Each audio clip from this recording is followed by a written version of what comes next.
Okay, റെഡിയാണല്ലേ? Okay, മാഷാ അല്ലാഹ്. അപ്പൊ invite നടക്കുന്നുണ്ടല്ലേ? അതും ഓക്കെ.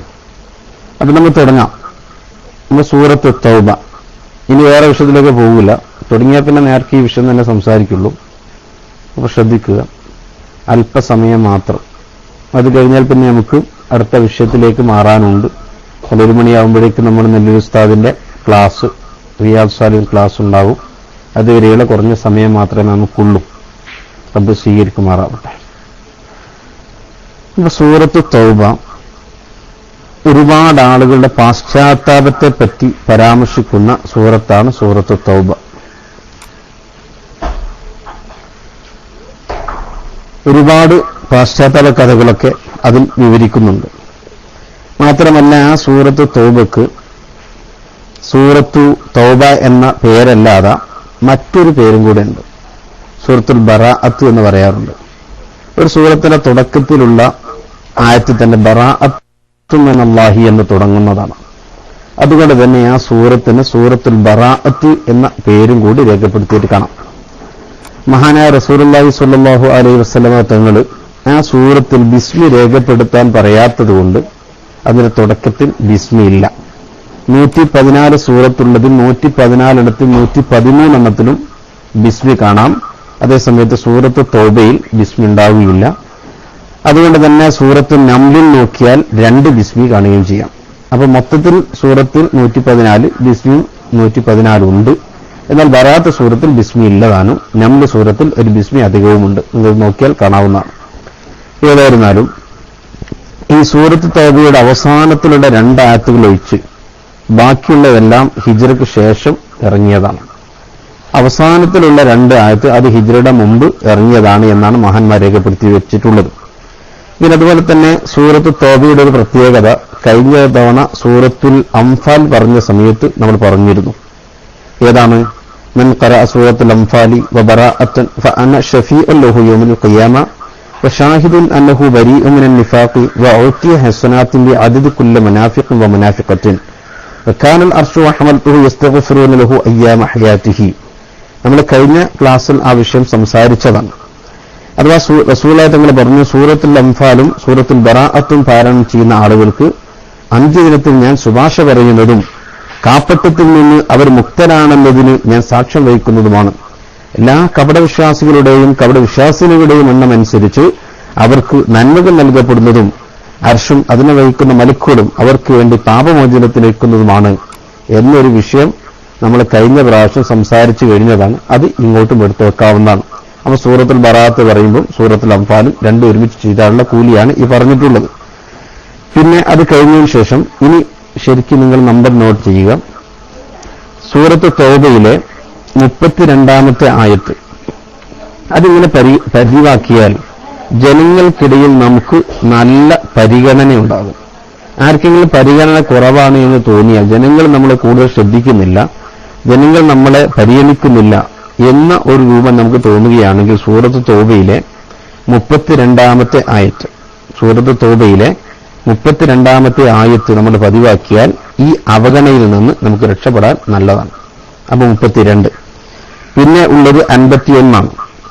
അത് സൂറത്ത് തൗബയിൽ തന്നെ 51ാമത്തെ ആയത്ത് രാവിലെയും വൈകുന്നേരവും 3 പ്രാവശ്യം നമ്മൾ ഓതുകയാണെങ്കിൽ നമുക്ക് നേരെയുണ്ടാകുന്ന എല്ലാ മുസീബത്തുകളും എല്ലാ ആഫത്തുകളും റബ്ബ് സുബ്ഹാനഹു വ തആല തട്ടിമാറ്റുന്നതാണ്.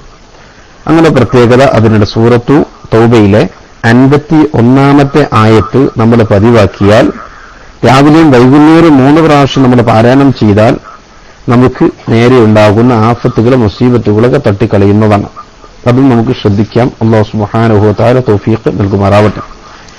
പിന്നെ അതേപോലെ തന്നെ സൂറത്തു തൗബയിൽ തന്നെയുള്ള അവസാനത്തെ 2 ആയത്ത്, നേരത്തെ നമ്മൾ പറഞ്ഞു ഹിജ്റയുടെ മുമ്പ് ഇറങ്ങിയതാണ് എന്ന് പറഞ്ഞ അവസാനത്തെ 2 ആയത്ത്, ഈ അവസാനത്തിലുള്ള 2 ആയത്ത് നമ്മൾ പതിവാക്കിയാൽ ആകസ്മികമായി ഉണ്ടാകുന്ന മരണം അതിൽ തൊട്ട് അല്ലാഹു സുബ്ഹാനഹു വ തആല നമുക്ക് കാവൽ നിൽക്കും. ആക്സിഡന്റ്, അതുപോലെ മരം വീണ് മരിക്കുക, ഇങ്ങനെ തുടങ്ങിയ ആകസ്മിക പെട്ടെന്നുണ്ടാകുന്ന നമ്മൾ ഓർക്കാതെ ഉണ്ടാകുന്ന മരണം എല്ലാവർക്കും ഉണ്ടാകും. കുല്ലു നഫ്സിൻ ദാഇഖത്തുൽ മൗത്ത്, എല്ലാ ശരീരവും മരണത്തെ രുചി നോക്കും.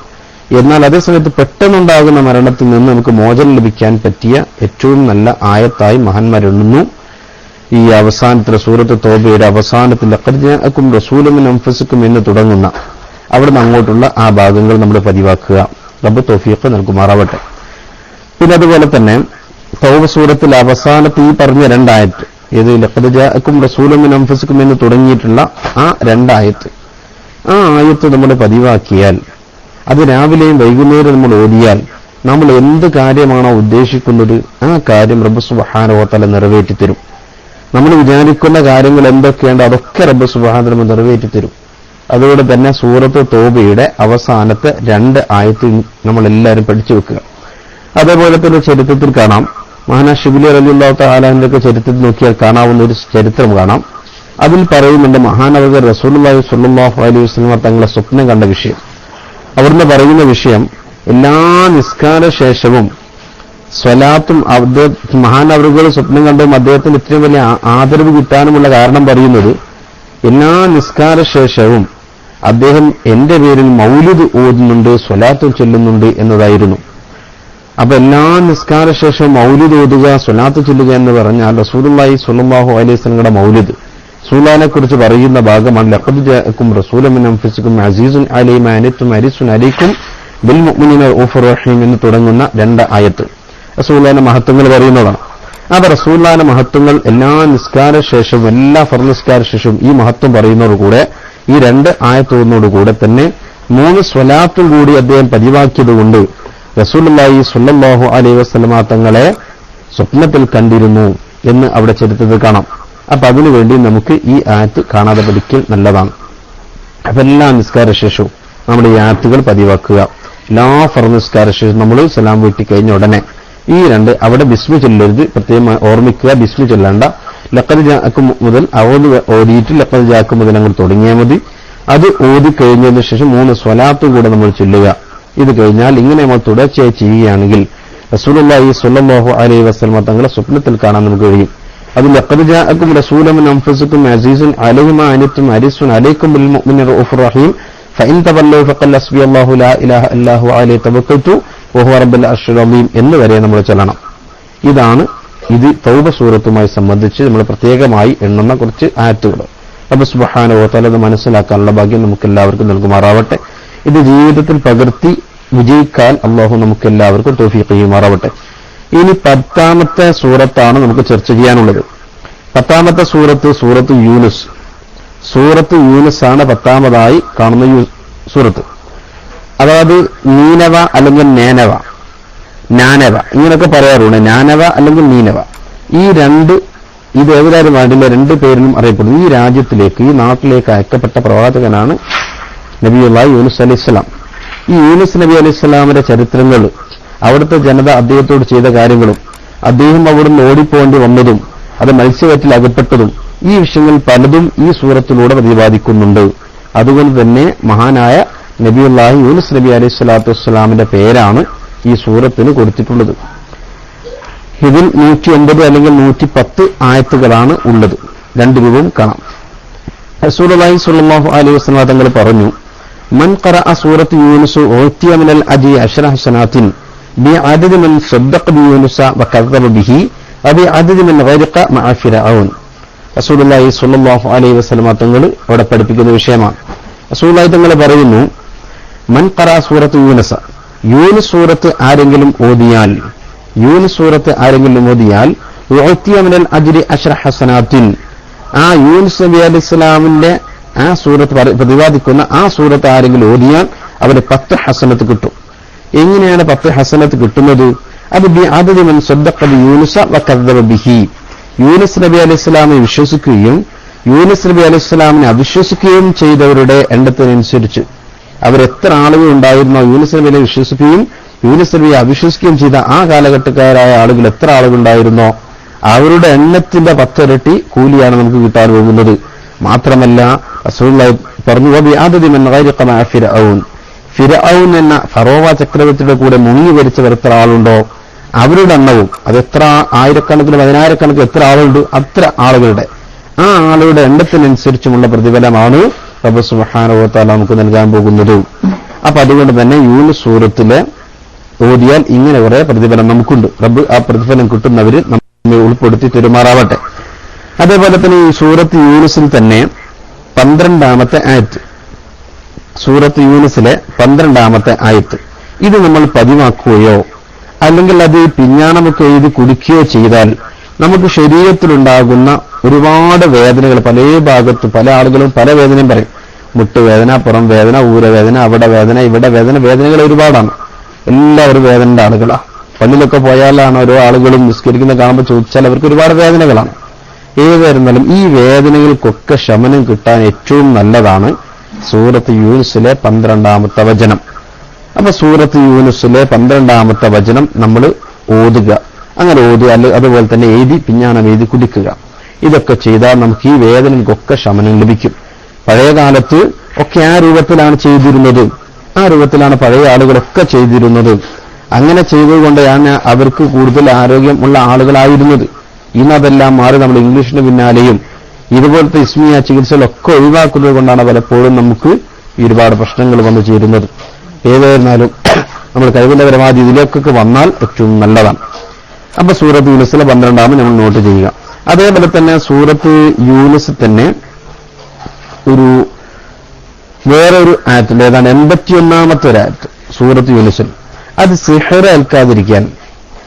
ഏൽക്കാതിരിക്കാനും ഇനി ഏതെങ്കിലും ആൾക്ക് സിഹ്ർ ഏറ്റിട്ടുണ്ടെങ്കിൽ അതിന് ഷർറിൽ നിന്ന് മോചനം നേടാനും രാത്രി കിടക്കുന്ന സമയത്ത് യൂനുസ് സൂറത്തിലെ 81ാമത്തെ ആയത്ത് പാരായണം ചെയ്യുക. 81ാമത്തെ ആയത്ത് പാരായണം ചെയ്യുക. അങ്ങനെ പാരായണം ചെയ്തു കഴിഞ്ഞാൽ നമുക്ക് ആ വിഷയങ്ങളിൽ നിന്ന്, ആ സിഹ്ർ സംബന്ധമായ വിഷയങ്ങളിലൊക്കെ മോചനം ലഭിക്കുന്നതാണ്. അപ്പൊ അതുകൊണ്ട് നമ്മൾ നോട്ട് ചെയ്യുക സൂറത്ത് യൂനുസിലെ 81ാമത്തെ ആയത്ത്. അപ്പൊ സൂറത്ത് യൂനുസ് മൊത്തത്തിലുള്ള വിഷയം പറഞ്ഞു, പിന്നെ സൂറത്ത് യൂനുസിലെ 12ാമത്തത് പറഞ്ഞു, പിന്നെ യൂനുസിലെ 81ാമത്തെ ആയത്തും പറഞ്ഞു. അപ്പൊ ഈ 3 വിഷയമാണ് കാര്യമായി സൂറത്ത് യൂനുസ് സംബന്ധമായിട്ടുള്ളത്. ഏതായിരുന്നു റബ്ബ് സുബ്ഹാനഹു വ തആല നമുക്കിത് പഠിച്ച് മനസ്സിലാക്കി ജീവിതത്തിൽ പകർത്താനുള്ള ഭാഗ്യം നൽകുമാറാവട്ടെ. ഇനി നമ്മൾ ശ്രദ്ധിക്കാൻ പോകുന്ന അടുത്ത സൂറത്താണ്. ഇനി അടുത്ത സൂറത്ത് ഹൂദാണ്. ഈ ഹൂദ് സൂറത്തിൽ പിന്നെ ആദ് ഗോത്രത്തിലേക്ക് നിയുക്തനായ പ്രവാചകനാണ് ഹൂദ് നബി അലൈഹി സ്വലാം. നമുക്ക് അറിയാം, ഈ ഹൂദ് നബി അലൈഹി സ്വലാമിന്റെ ചരിത്രങ്ങളും അവിടുത്തെ പറ്റി പരാമർശിക്കുന്ന സൂറത്താണ്. അതുകൊണ്ട് തന്നെയാണ് ഈ സൂറത്ത് ഹൂദ് എന്ന പേര് ഇത് വരാനുള്ള കാരണം. റസൂലുള്ളാഹി സ്വല്ലല്ലാഹു അലൈഹി വസല്ലം തങ്ങൾ തന്നെ ഹൂദ് സൂറത്തെ കുറിച്ച് ഒരുപാട് പറഞ്ഞിരിക്കണം. ഈ ഹൂദ് സൂറത്തിൽ 122 അല്ലെങ്കിൽ 123 ആയത്തുകളാണുള്ളത്. ഒരുപാട് മഹത്വങ്ങൾ അതേക്കുറിച്ച് റസൂലുള്ളാഹി തങ്ങൾ പറഞ്ഞു. പ്രസിദ്ധമായ ഒരു വിഷയമാണ് റസൂലുള്ളാഹി തങ്ങൾ പറഞ്ഞു, മൻ ഖറഅ സൂറത്ത് ഹൂദിൻ ഉഅ്തിയ മിനൽ അജ്രി 10 ഹസനാത്തിൻ ബിഅദദി മൻ സദ്ദഖ കുല്ല വാഹിദ മിനൽ അംബിയാഇൽ മഅദൂദീന ഫീഹാ അലൈഹിമുസ് സ്വലാത്തു വസ്സലാം വബിഅദദി മൻ കദ്ദബഹും വകാന യൗമുൽ ഖിയാമത്തി മിനസ് സുഅദാഇ ബിഫദ്ലില്ലാഹി സുബ്ഹാനഹു വതആല. ഹൂദ് സൂറത്ത് ഓതിയാലുള്ള പ്രത്യേകതയെക്കുറിച്ചാണ് പറയുന്നത്. ഈ ഹൂദ് സൂറത്ത് ഓതിയാലുള്ള പ്രത്യേകത റസൂലുള്ളാഹി തങ്ങൾ പറഞ്ഞു, ഹൂദ് സൂറത്ത് പാരായണം ചെയ്യുന്ന ആളുകൾക്ക് അതിൽ പറയപ്പെട്ട അമ്പിയാക്കളെ വിശ്വസിക്കുകയും അവരെ കളവാക്കുകയും ചെയ്ത ആളുകളുടെ എണ്ണം അനുസരിച്ച് അതിന്റെ എണ്ണത്തിനോട് എത്ര അമ്പിയാക്കൾ, ആ അമ്പിയാക്കളെ വിശ്വസിക്കുകയും അവിശ്വസിക്കുകയും ചെയ്ത ആളുകൾ, അവരുടെ എണ്ണം എത്രമുണ്ടോ അതിനോട് ഇൻറ്റു 10, അതിനോട് 10 കൂടി കൂട്ടുക. അതിന് ഈ 10 കൂടി കൂട്ടിക്കഴിഞ്ഞാൽ കിട്ടുന്ന എണ്ണം എത്രയാണോ ആ എണ്ണത്തിനനുസരിച്ച് അല്ലാഹു തആല നമുക്ക് പ്രതിഫലം നൽകും. മാത്രമല്ല അല്ലാഹുവിന്റെ കാരുണ്യത്താൽ അന്ത്യദിനത്തിൽ അവർ വിജയികളെ കൂട്ടത്തിൽ ഉൾപ്പെടുകയും ചെയ്യും. അപ്പൊ നമുക്കൊക്കെ വിജയിക്കണമെന്ന ആഗ്രഹമുണ്ട്.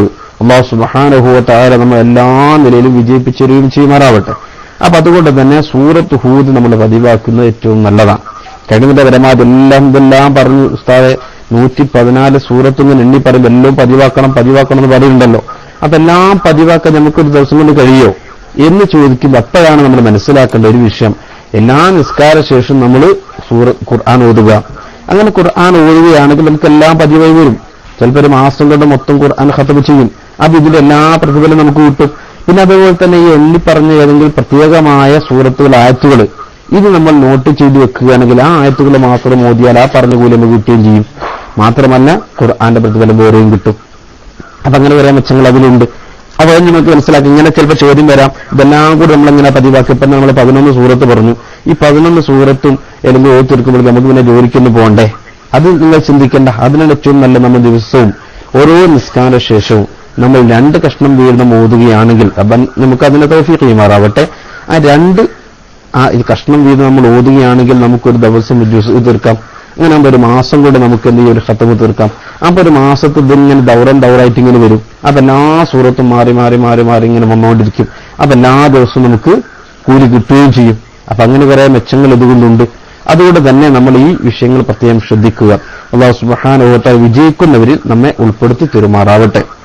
പിന്നെ വെള്ളിയാഴ്ച, ഇനി മനസ്സിലാക്കുക, വെള്ളിയാഴ്ച ദിവസം ഹൂദ് സൂറത്ത് ആരാണ് ഓതുകയാണെങ്കിൽ അവൻ ഏറ്റവും നല്ല പുണ്യം ചെയ്ത ആളായി മാറും. നല്ല പുണ്യം അവൻ അതുകൊണ്ട് കിട്ടുകയും ചെയ്യും. അത് കഴിയുമെങ്കിൽ നമുക്ക് ഹൂദ് സൂറത്ത് വെള്ളിയാഴ്ച ഓതാൻ പറ്റുന്നുണ്ടോ? എന്നാൽ അവർ ഓതുക. എന്നാൽ അവർക്ക് ഇതുപോലത്തെ ഒരുപാട് ഗുണങ്ങൾ അതുകൊണ്ട് കിട്ടും. അതേപോലെ തന്നെ സൂറത്ത് ഹൂദിലെ 56 സൂറത്ത് ഹൂദിലെ 56-ാമത്തെ ആയത്ത് അത് നമ്മൾ ഓതിയാൽ, സൂറത്ത് ഹൂദിലെ 56-ാമത്തെ ആയത്ത് രാവിലെയും വൈകുന്നേരവും അതേപോലെ തന്നെ നമ്മൾ ഉറങ്ങാൻ കിടക്കുമ്പോഴും ഇതൊക്കെ നമ്മൾ ഒഴിവാക്കിയാലുള്ള മെച്ചം എന്താണെന്നറിയോ? ശത്രുക്കളുടെ ശല്യം നമുക്കുണ്ടാകുന്നതല്ല. നമ്മൾക്കെതിരെ എന്തെങ്കിലും ശത്രുക്കൾ തുനിയുന്നുണ്ടെങ്കിൽ, നമ്മളെ എന്തെങ്കിലും വകവരുത്താനോ മറ്റു വിഷയത്തിനോ ശത്രുക്കൾ തുനിയുന്നുണ്ട് എങ്കിൽ ഈ സൂറത്ത് ഹൂദ് നമ്മൾ പതിവാക്കിയാൽ മതി. രാവിലെയും വൈകുന്നേരം ഓതുക. അതേപോലെ ഈ 56-ാമത്തെ ആയത്ത് എല്ലാം വേണ്ട, 56-ാമത്തെ ആയത്ത് രാവിലെയും വൈകുന്നേരം അതേപോലെ തന്നെ ഉറങ്ങാൻ കിടക്കുന്ന സമയത്തും നമ്മൾ ഓതുക. അതാണ് ഇന്നി തവക്കൽതു അലല്ലാഹി റബ്ബി വറബ്ബുക്കും മാ മിൻ ദാബത്തിൻ ഇല്ലാ ഹുവ എന്ന് തുടങ്ങുന്ന ആ ആയത്ത്, അത് നമ്മൾ ഓതുക. ഇങ്ങനെ ഓതിയാൽ ശത്രുക്കളുടെ ശല്യം നമുക്കുണ്ടാകുന്നതല്ല. റബ്ബ് സുബ്ഹാനഹു വ തആല നമ്മളുടെ ശത്രുക്കളെല്ലാം പരാജിതപ്പെടുത്തി പെരുമാറാവട്ടെ. ആ ശത്രുക്കളിൽ നിന്ന് റബ്ബ് നമ്മളെല്ലാവരും കാത്തുരക്ഷിക്കുമാറാവട്ടെ. പിന്നെ അതുപോലെ തന്നെ കപ്പൽ യാത്ര നടത്തുന്ന ആളുകളുണ്ടെങ്കിൽ, ചിലപ്പോൾ ഒരാൾക്ക് ദ്വീപ് പോകണം തോന്നി, അങ്ങനത്തെ കപ്പൽ യാത്ര നടത്തുകയാണ്. ഈ കപ്പൽ യാത്ര നടത്തുന്ന ആളുകൾ അവർക്ക് അപകടം സംഭവിക്കാതിരിക്കാൻ ഈ ഹൂദ് സൂറത്തിലെ 41-ാമത്തെ ആയത്തിനോടുകൂടി, ഹൂദ് സൂറത്തിലെ 41-ാമത്തെ ആയത്തിനോടുകൂടി സൂറത്ത് സുമർ, ആ സുമറിലെ 67-ാമത്തെ ആയത്തും കൂടി ഓതിയാൽ ഇവർക്ക് ഈ അപകടങ്ങളിൽ നിന്ന് രക്ഷപ്പെടാൻ കഴിയുന്ന, കടലിൽ വെച്ച് ഒരപകടം പിന്നെ സംഭവിക്കുന്നതല്ല.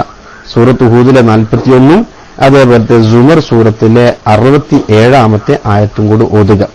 എന്നാൽ അവർക്ക് ഈ കപ്പൽ യാത്ര നടത്തുന്ന ആളുകൾക്ക് ഒരുപാട് മെച്ചം അതുകൊണ്ട് കിട്ടും. അവർക്ക് ഒരുപാട് പ്രതിഫലം കിട്ടുകയും ചെയ്യും. അവർക്ക് നല്ല കാവൽ കിട്ടുകയും ചെയ്യും. ഇങ്ങനെയൊക്കെയാണ് ഖുർആന്റെ വിഷയങ്ങളുള്ളത്. അപ്പൊ നമ്മൾ കഴിവിന്റെ പരമാവധി ഖുർആൻ ഓതുക എന്നുള്ള ഒരു രീതി നമ്മൾ കൊണ്ടുവരണം. അപ്പൊ ഇത്തരം സൂറത്തുകളാണ് ഞാൻ പറയുന്നത്. 9, 10, 11 പറഞ്ഞു. ഇനി നമുക്ക് സൂറത്ത് യൂസുഫ് ഇൻഷാ അല്ലാഹ് മറ്റു സമയത്ത് പറയാം.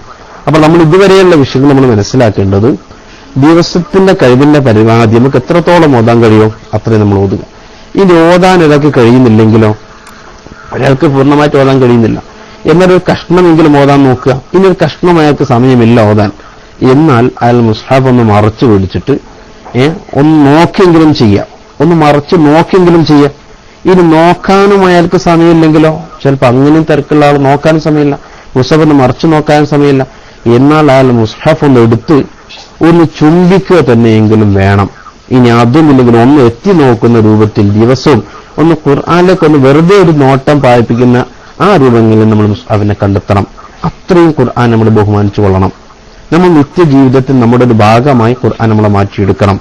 അങ്ങനെ മാറ്റി നമ്മൾ കഴിയുന്ന പരമാവധി പറഞ്ഞ സൂറത്തുകളും മറ്റു കാര്യങ്ങളൊക്കെ നമ്മുടെ ജീവിതത്തിൽ പകർത്തുമ്പോഴാണ് നമുക്ക് നല്ല ഐശ്വര്യമുണ്ടാവുന്നത്. റബ്ബ് സുബ്ഹാനഹു വ തആല സ്വീകരിക്കുന്ന രൂപത്തിൽ നമുക്കിതെല്ലാം ചെയ്യാനുള്ള ഭാഗ്യം നൽകുമാറാവട്ടെ. അപ്പൊ അവിടെ പിന്നെ ഈ വിഷയങ്ങൾ നമ്മൾ പ്രത്യേകം ശ്രദ്ധിക്കുക. ഇനി സൂറത്ത് 12 യൂസുഫ്, നമുക്ക് അല്പസമയം കൊണ്ടല്ലോ, അതുകൊണ്ട് നമുക്കൊന്ന് പറയാം അല്ലെ. സൂറത്ത് യൂസുഫ്, ഏതൊരു കഥാകാരനും ഈ ഖുർആൻ കഥകൾ എടുത്തു വെച്ചാൽ ആദ്യം പറയുന്ന ഒരു സൂറത്താണ് സൂറത്ത് യൂസുഫ്. നല്ല രസമാണ് അതിലെ കഥകളെ ഖുർആൻ കഥകളാവുന്നല്ല, കഥയിലൂടെ ഇത് നമുക്ക് ഒരുപാട് ചരിത്രങ്ങൾ പഠിപ്പിച്ചിട്ട് ഒരു മൗലിദുകളാണ്. ഒരുപാട് അമ്പിയാക്കൾ ഔലിയാക്കളുടെ മൗലിദുകളാണ് ഖുർആനിലുള്ളത്. ആ മൗലിദിലൂടെ നമുക്ക് അവരുടെ ചരിത്രങ്ങളിലേക്ക് പറയാം. നമുക്ക് റസൂൽ അതൊക്കെ പഠിപ്പിക്കുകയാണ്. അത് റസൂൽ നമുക്കും പഠിപ്പിച്ചു തരിക. അവരുടെ ചരിത്രങ്ങൾ അവരൊരുപാട് ത്യാഗം സഹിച്ച ആളുകളാണ്, ഒരുപാട് ക്ലേശം അവരനുഭവിച്ച ആളുകളാണ്. ഇത്രത്തോളം അവർ ക്ലേശം അനുഭവിച്ചിട്ടും ഇത്രത്തോളം പ്രയാസങ്ങൾ ഉണ്ടായിട്ടും റബ്ബിനെ മറന്ന് അവർ ജീവിച്ചിട്ടില്ല എന്ന വിഷയമാണ് അവിടെ പറയുന്നത്. അപ്പൊ അതിൽ ഏറ്റവും നല്ലൊരു സൂറത്താണ് സൂറത്ത് യൂസുഫ്. യാക്കൂബ് നബി അലൈഹി സ്വലാത്തു വസ്സലാമിന്റെയും യാക്കൂബ് നബി അലൈഹി സ്വലാമിന്റെ മക്കളുടെയും ചരിത്രമാണ് അതിൽ പറയുന്നത്.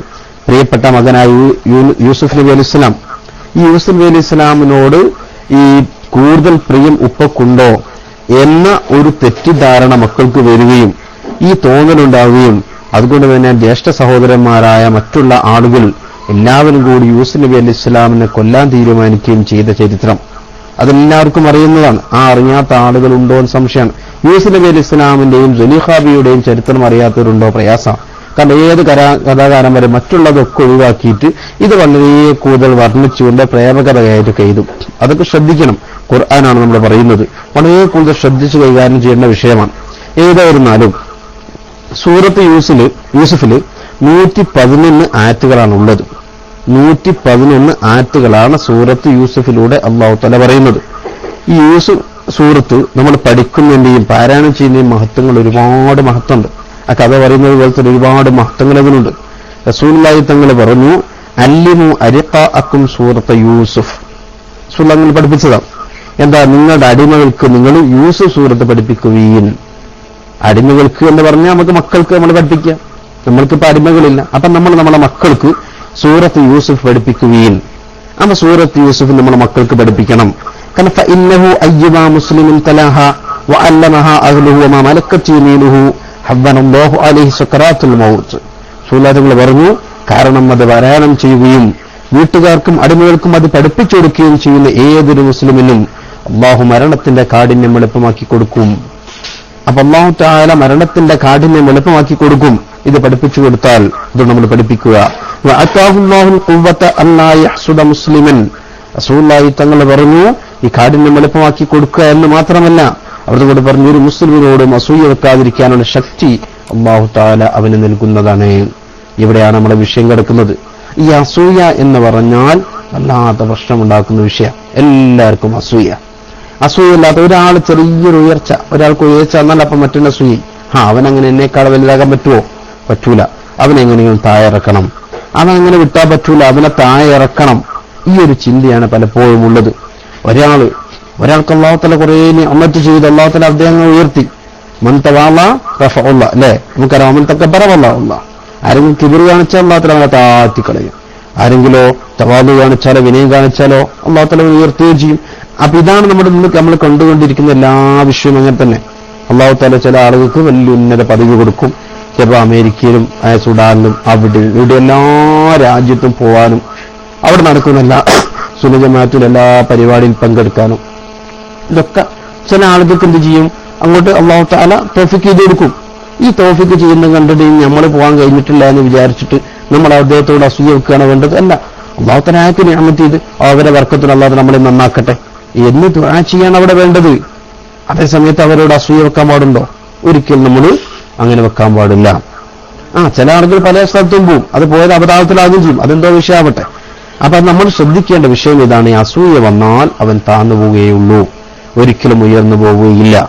അസൂയ എന്നുള്ളത് നമ്മുടെ റസൂലുള്ളാഹി തങ്ങൾ പഠിപ്പിച്ചു. തീ വിറകിനെ തിന്നുന്നത് എങ്ങനെയാണോ അതേപോലെ തന്നെ നമ്മുടെ നന്മയെ അല്ലാഹു തആല എന്ത് ചെയ്യും? മായ്ച്ചു കളയും. അല്ലാഹു തആല നമ്മൾ എന്തെങ്കിലും നന്മ ചെയ്തിട്ടുണ്ടെങ്കിൽ, നമ്മൾ നിസ്കരിക്കുന്നുണ്ട്, നോമ്പ് നിൽക്കുന്നുണ്ട്, ഹജ്ജ് ചെയ്യുന്നുണ്ട്, അത് ചെയ്യുന്നുണ്ട്, എല്ലാം ചെയ്യുന്നുണ്ട്, ഒന്നും കാണില്ല. വെള്ളത്തിൽ എഴുതിയ പോലെയാകും. വെള്ളത്തിൽ എഴുതി കഴിഞ്ഞാൽ പിന്നെ ഒന്നും കാണുകയില്ലല്ലോ. അതേ ഒരു രൂപത്തിലാണ് നമ്മുടെ അമലുകൾ. നമുക്ക് എത്ര ഉണ്ടായിട്ടും കാര്യമില്ല, അതൊന്നും കാണാനുണ്ടാവുകയില്ല. റബ്ബിന്റെ അടുക്കൽ നമ്മൾ ചെയ്തിട്ട് പഠിച്ചാൽ ഞാൻ ഇന്നാലിന്റെ സ്ഥലത്ത് ഇത്ര കാര്യങ്ങൾ ചെയ്തിട്ടുണ്ടല്ലോ, ഇത്രയും വലിയ സമ്മേളനത്തിൽ ഞാൻ പ്രസംഗിച്ചിട്ടുണ്ടല്ലോ, ഞാൻ ഷഹറുബാർക്കിന് എതിരിൽ ഇങ്ങനെയൊക്കെ പറഞ്ഞിട്ടുണ്ടല്ലോ എന്ന് പറഞ്ഞിട്ടൊന്നും കാര്യം കിട്ടൂല. കാരണം എന്താണ്? അവരെന്ത് നന്മ ചെയ്തിട്ടുണ്ടോ അതൊക്കെ തിന്മയാക്കി അവർ വരികയെന്നല്ലാതെ ഒന്നും കാണുകയില്ല. കാരണം എന്താ? ചെയ്തതൊക്കെ നേരെ മറ്റേ ആൾക്കാട് കൊടുത്തിട്ടുണ്ടാവും. അസൂയ കൂടുതലുകൊണ്ട് എല്ലാം മറ്റേ ആളുകളിലേക്ക് അല്ലാഹു തആല കൂടെ മാറ്റി നിക്ഷേപിച്ചു. ഇദ്ദേഹത്തിന്റെ അക്കൗണ്ട് സേവ് ചെയ്തൊക്കെ അത് മാറ്റി മറ്റേ അക്കൗണ്ട് ട്രാൻസ്ഫർ ചെയ്ത് കൊടുത്തു. അപ്പൊ ഇദ്ദേഹത്തിന്റെ അക്കൗണ്ട് വട്ടപൂജ്യം, ഒന്നും കാണുന്നില്ല. ഇദ്ദേഹം അങ്ങോട്ട് ചെന്ന് ഞാൻ ചെക്ക് വഴി പോയേക്കുന്നത് ഇതിൽ പൈസ ഇല്ലല്ലോ, ഇതിലൊന്നും ഇല്ലല്ലോ, ഇതിൽ കിട്ടാനൊന്നുമില്ലല്ലോ എന്ന് അപ്പോഴാണ് മനസ്സിലാക്കുക. അതാണ് അവിടെ പ്രത്യേകിച്ച്. അപ്പൊ അസൂയ നമ്മുടെ മനസ്സിലുണ്ടാവരുത്. അപ്പൊ അസൂയ ഇല്ലാതിരിക്കാൻ വേണ്ടി നമുക്ക് ചെയ്യുന്ന ഏറ്റവും നല്ല കാര്യമാണ് സൂറത്ത് യൂസുഫ് ഓതുക. അപ്പൊ സൂറത്ത് യൂസുഫ് നമ്മുടെ പതിവാക്കിയാൽ അസൂയ ഉണ്ടാവുകയില്ല. അസൂയ തൊട്ട് ക്ഷമിക്കാനുള്ള മനക്കരുത്ത് നമ്മുടെ ജീവിതത്തിൽ ഉണ്ടാവുകയും ചെയ്യും. പിന്നെ അതേപോലെ തന്നെ സൂറത്ത് യൂസുഫ് നമ്മൾ എഴുതി കുടിക്കുന്നത് ശത്രുത നീങ്ങാൻ ഏറ്റവും നല്ലതാണെന്നാണ്. സൂറത്ത് യൂസുഫ് എഴുതിയിട്ട് കുടിക്കുക. എല്ലാം ഒരു ദിവസം വേണ്ട, കുറച്ച് ഭാഗങ്ങളായിട്ട് നമ്മൾ വിജ്ഞാനം എഴുതിയിട്ട് കുടിച്ചാൽ അങ്ങനെ എഴുതി കുടിക്കുകയാണെങ്കിൽ സൂറത്ത് യൂസുഫ് നമ്മളിങ്ങനെ എഴുതി കുടിച്ചാൽ നമ്മുടെ ശത്രുത നീങ്ങാൻ ഏറ്റവും നല്ലതാണ്. നമുക്ക് ആരോട് അങ്ങോട്ട് ശത്രു ഉണ്ടെങ്കിലും അതേപോലെ തന്നെ ആരെങ്കിലും നമ്മളോട് ഇങ്ങോട്ട് ശത്രു വെച്ചിട്ടുണ്ടെങ്കിലും അതെല്ലാം അങ്ങോട്ടും ഇങ്ങോട്ടും പരിഹരിച്ചുകൊണ്ട് നമ്മുടെ മനസ്സ് നന്നായി കിട്ടാൻ ഏറ്റവും നല്ലൊരു സൂറത്താണ് സൂറത്ത് യൂസുഫ്. അത് നമ്മൾ പതിവാക്കുക. അതേപോലെ തന്നെ സൂറത്ത് യൂസുഫ് ഭാര്യ ഭർത്താക്കന്മാരെ പരസ്പരം പിണങ്ങി നിൽക്കുന്നുണ്ടെങ്കിൽ ആ പിണക്കം മാറാനും ഏറ്റവും നല്ലതാണ് സൂറത്ത് യൂസുഫ് എഴുതി ഉറക്കായിട്ട് ഉപയോഗിക്കുക. സൂറത്ത് യൂസുഫ് എഴുതിയിട്ട് ഉറക്കാക്കി നമ്മൾ അരയിൽ കിട്ടിയാൽ ഭാര്യയുടെ അരിക്കും കൊടുക്കുക, ഒന്ന് ഭർത്താവിന്റെ അരിലും കിട്ടുകയെന്ന് വിചാരിക്കുക. രണ്ടുപേരും പരസ്പരം നല്ല സ്നേഹം ഉണ്ടാകും. തെറ്റി നിൽക്കുന്ന ആളുകളെ പിണക്കങ്ങളൊക്കെ മാറി നല്ല റാഹത്തുള്ള ഒരു ജീവിതം അവർക്ക് കിട്ടുന്നതാണ്. അപ്പൊ അത് റാഹത്തുള്ള ജീവിതം കിട്ടണോ, അത് ഏറ്റവും നല്ല ഒരു കാര്യമാണ്. ഇത് സൂറത്ത് യൂസുഫ് എഴുതിയിട്ട് ചുമക്കുക എന്ന് വെച്ചാൽ ഉറക്കായിട്ട് എഴുതി കെട്ടുക. അത് നമുക്ക് ശ്രദ്ധിക്കാവുന്ന കാര്യമാണ്. പിന്നെ അതേപോലെ തന്നെ സൂറത്ത് യൂസുഫിലെ 91 മറന്നുപോകേണ്ട 91 യൂസുഫ് സൂറത്തിലെ 91ാമത്തെ ആയത്ത് നമ്മൾ നിത്യമായി പാരായണം ചെയ്യുകയാണെങ്കിൽ കണ്ണിന് എന്തെങ്കിലും അസുഖം ഉണ്ടെങ്കിൽ ആ അസുഖങ്ങളൊക്കെ സുഖപ്പെടുന്നതാണ്. ചില ആളുകൾക്ക് വല്ലാതെ തിമിരം വന്ന് കണ്ണ് മൂടിപ്പോവും. അത് പ്രായം വെച്ചതിന്റെ തിമിരമല്ല, അല്ലാതെ തന്നെ അകാലമായ തിമിരങ്ങൾ വരാം, സമയമാവാതെ തന്നെ തിമിരം വരാം. ഈ തിമിരം വരുന്ന ആളുകൾക്കും അതേപോലെ ചില ആളുകൾക്ക് ദൂരക്കാഴ്ച കുറവായിരിക്കും, അടുത്ത കാഴ്ച ഉണ്ടാവും. ചില ആളുകൾക്കോ ദൂരക്കാഴ്ച കിട്ടും, പക്ഷെ അടുത്ത കാഴ്ച ഉണ്ടാവില്ല. പല രോഗങ്ങളാണ്. കണ്ണുകൊണ്ടുള്ള ഈ പ്രയാസങ്ങൾ വിഷമങ്ങളൊക്കെ മാറിക്കിട്ടാൻ ഏറ്റവും നല്ലത് സൂറത്ത് യൂസുഫിലെ 91ാമത്തെ ആയത്ത് ഓതുക എന്നുള്ളതാണ്. അപ്പൊ 91ാമത്തെ ആയത്ത് ഓതാൻ വേണ്ടി നമ്മളൊക്കെ ശ്രമിക്കുക. പിന്നെ അതേപോലെ തന്നെ സൂറത്ത് യൂസുഫിലെ 99ാമത്തെ ആയത്ത് നമ്മൾ ഓതിയാൽ അവിടെയുള്ള മെച്ചം എന്നറിയോ, അന്യായമായി ആരെങ്കിലും തടവിൽ കിടക്കുന്നുണ്ടെങ്കിൽ 99ാമത്തെ ആയത്ത് ഓതിയാൽ അവിടെ കിട്ടുന്ന ഒരു മെച്ചം, അന്യായമായി ആരെങ്കിലും പിന്നെ ജയിലിൽ ഒക്കെ കിടക്കുന്നുണ്ടെങ്കിൽ, ആരെങ്കിലും അങ്ങനെ പിടിക്കപ്പെട്ടിട്ടുണ്ടെങ്കിൽ അവർക്ക് മോചനം ലഭിക്കാൻ ഏറ്റവും നല്ല ഒന്നാണ് സൂറത്ത് യൂസുഫിലെ 99ാമത്തെ ഈ ആയത്ത് പതിവാക്കുക. മാത്രമല്ല അത് എഴുതി നമ്മുടെ ഉരുക്കായി കിട്ടിയാൽ പെട്ടെന്ന് തന്നെ നമുക്ക് മോചിക്കാനുള്ള മോചനം കിട്ടാനുള്ള ഒരു മാർഗ്ഗം കിട്ടുന്നതാണ്. അപ്പൊ 99ാമത്തെ ആയത്ത് അത് നമ്മൾ ശരിക്കും അങ്ങോട്ട് ഓതിയാൽ ഫലമ്മാ ദഖലു അലാ യൂസുഫ് ആവാ ഇലൈഹി അബവഹി വഖാല ദഖലു മിസ്റ ഇൻഷാ അല്ലാഹു ആമീൻ എന്ന് പറഞ്ഞ ആയത്ത് അവിടെ ഇത് കാണിക്കുന്നുണ്ട്. ആ ആയത്ത് നമ്മൾ നിത്യമായി നമ്മൾ പതിവാക്കുകയും ഈ അകപ്പെട്ട വ്യക്തി പതിവാക്കുകയും അതേപോലെ തന്നെ ഉറക്കായിട്ട് അവിടെ കെട്ടുകയും ചെയ്യുകയാണെങ്കിൽ ഏറ്റവും പെട്ടെന്ന് അതിന് മോചനം ലഭിക്കുന്നതാണ്. അങ്ങനെ ആരെങ്കിലും അങ്ങനെ അകപ്പെട്ട് കിടക്കുന്നുണ്ടെങ്കിൽ അല്ലാഹു സുബ്ഹാനഹു വ തആല അവരെയൊക്കെ പെട്ടെന്ന് മോചിപ്പിച്ചു കൊടുക്കുമാറാവട്ടെ. നമ്മൾ ഈ സൂറത്ത് യൂസുഫ് പറഞ്ഞതിന്റെ ബർക്കത്തുകൊണ്ട് റബ്ബ് സുബ്ഹാനഹു വ തആല അവർക്കൊക്കെ മോചനം നൽകുമാറാവട്ടെ എന്ന് ദുആ ചെയ്തുകൊണ്ട് തൽക്കാലം ഞാൻ മൈക്ക് റിലീസ് ചെയ്യുന്നു. കാരണം അല്പം ബിസി ആയതുകൊണ്ട് തന്നെ ഞാൻ നിങ്ങളോട് പെട്ടെന്ന് ഇറങ്ങിപ്പോകുന്നു. അല്ലാഹു സുബ്ഹാനഹു വ തആല നമുക്ക് നല്ല കാര്യം പഠിക്കാനുള്ള ഭാഗ്യം നൽകുമാറാവട്ടെ. ഇനി അടുത്ത ദിവസം അല്ലെങ്കിൽ ഇന്ന് തന്നെ സമയം കിട്ടുകയാണെങ്കിൽ ഇൻഷാ അല്ലാഹ് ബിസി കഴിഞ്ഞാൽ സൂറത്ത് 13ാമത്തെ സൂറത്ത് റഅദ് സൂറത്ത്, ഇനി റഅദ് സൂറത്ത്, അതുപോലെ തന്നെ ഇബ്രാഹിം സൂറത്ത്, പിന്നെ ഹിജ്ർ സൂറത്ത്, സൂറത്തിൽ ഹിജ്ർ, പിന്നെ നഹ്ൽ സൂറത്ത്, ഈ 4 സൂറത്തും കൂടി ഇൻഷാ അല്ലാഹ് നമുക്ക് കഴിയെങ്കിൽ നമുക്ക് പറയാൻ വേണ്ടി ശ്രമിക്കാം. റബ്ബ് സുബ്ഹാനഹു വ തആല നമുക്ക് തൗഫീഖ് ചെയ്യുമാറാവട്ടെ. നമുക്കെല്ലാ വിഷയം റബ്ബ് നമുക്കെല്ലാവർക്കും ബർക്കത്ത് ചെയ്യുമാറാവട്ടെ. ആമീന ബിറഹ്മതിക യാ റഹ്മാൻ റഹീം. അസ്സലാമു അലൈക്കും വറഹ്മത്തുള്ളാഹി തആല.